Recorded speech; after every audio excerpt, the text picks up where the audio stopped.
Hello, ladies and gentlemen. Welcome back to another episode here on European Confessions. The following story that you're going to be listening to, it comes from a translation of a message that I received, and the translation reads like this. Hello, Brother Nanshi, how are you? Can you please post my own story as Hidden Identity? My name is Teacher, and I come from Masvingo in Zim. So I am someone who was trained to be a witch doctor. This was after I had stayed for a very long time in Mamelodi, and then I returned back home. Like, life was very difficult for me in South Africa. The main reason was that I did not like the type of a job that I was doing there. I was working for this other white man. That man, he would beat you up if he would find you lazing around. So I said, it is far much better to return back to my country than to work like a slave in another man's country. I returned back home. I had a little bit of money. That was what had given me a lot of confidence. I had managed to save money that was close to 7,000 rands. I started a very small business, but that business did not go very far.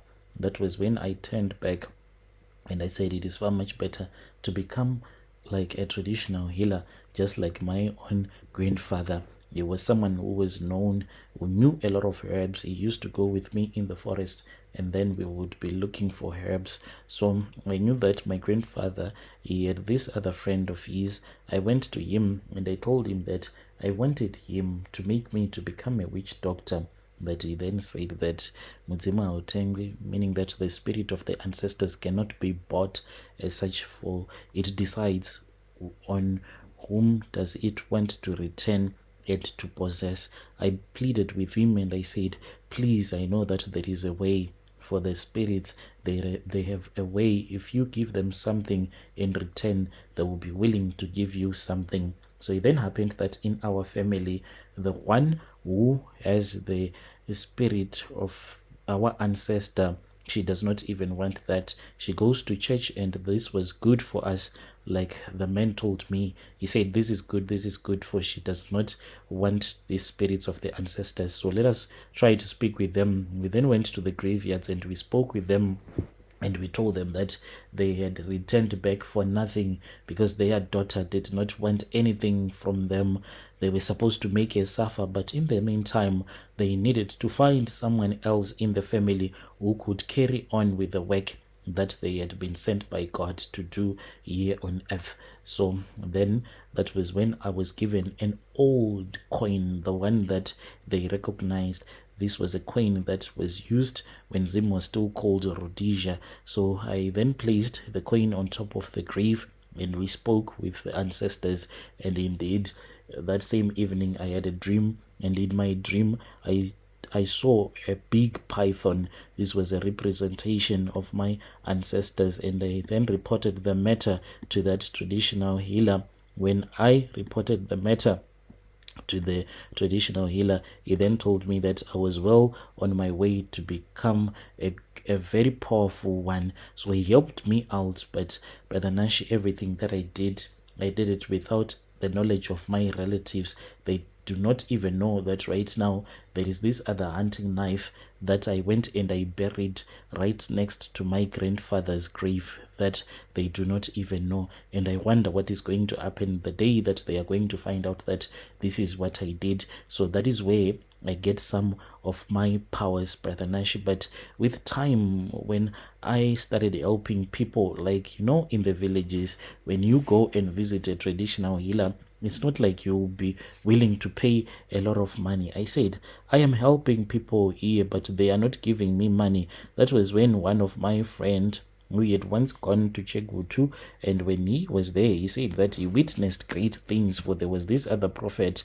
This man, he was making a lot of money, and he suspected that the man could have been a traditional healer before becoming a prophet because of some of the things that he was doing. So I said, can you take me to that man? It took a very long time for me to raise that money, and then we went to that man and we spoke with him. Indeed, he confessed to us that he had seen that when you are working as a traditional healer, people are not willing to pay you as much, but when you are working as a prophet, even a pastor, then people will be willing to give you a lot of money. These educated people, he said, they would rather pay a prophet or a pastor rather than to pay a traditional healer who has a real solution to their problem. So he said, what I do is that I am more like a wolf in sheep's clothing, and I go into the midst of the church. Then I start to heal people, but using traditional ways so that they can pay me. So Brother Nashi, that was when this man assisted me.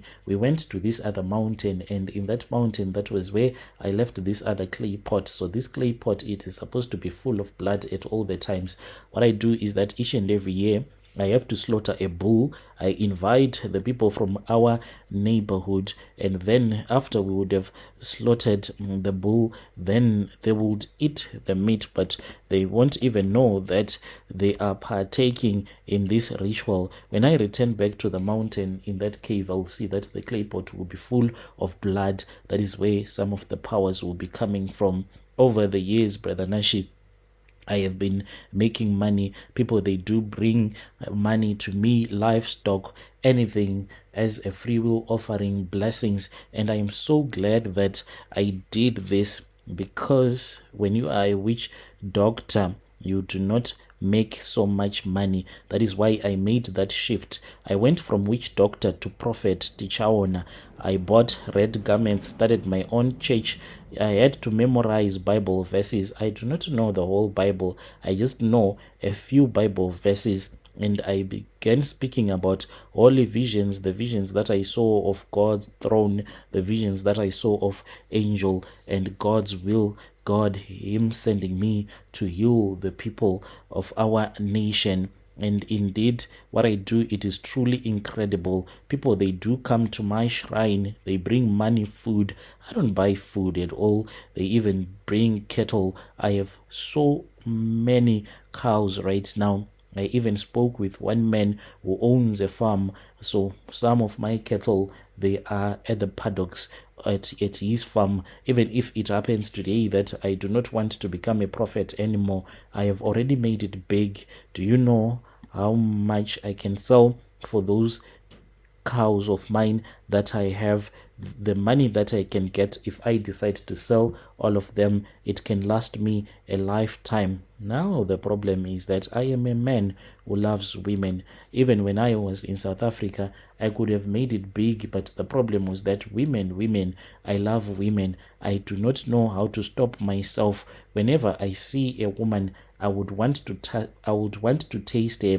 It does not matter if she is beautiful or if she is ugly, as long as she is somewhere where I can insert my manhood. I will say I need to be with her. So women started coming to me with specific problems, usually infertility. They would come to me weeping and begging for children, desperate to conceive. They believe that as a prophet, I can make things happen for them. So through me, they can finally hold a baby. Usually, they do come to me without their husbands. So, Brother Nashi, I have convinced myself that I am the one who needs to help them. The first time I convinced this other woman that a special ritual was needed, one that required her to connect with me physically, I made it sound holy that I needed to insert my manhood into her private part, thereby connecting her to the Spirit of God like it was a sacred act, something that would bring God's blessings.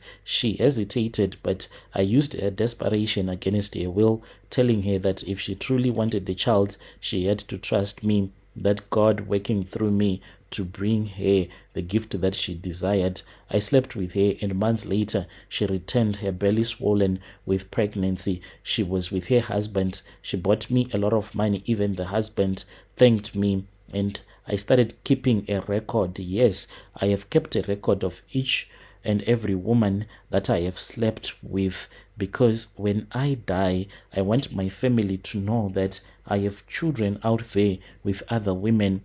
Today, as I looked at this diary when I was about to give you this confession, I saw that I have since written 36 names of women, 39 women that came to me, 39 women that I slept with, those that successfully fell pregnant for me. Those children, they are mine. They are wherever they are, 39 of them. but there will come a time when I will do a ritual so that all of my children will come back to me. That is my own confession, Brother Nashi. Dear listeners, right there was a message that was sent to me by one of our dear brother. Strange things indeed they do happen in this world. 39 women and 39 kids. Strange things indeed they do happen in this world.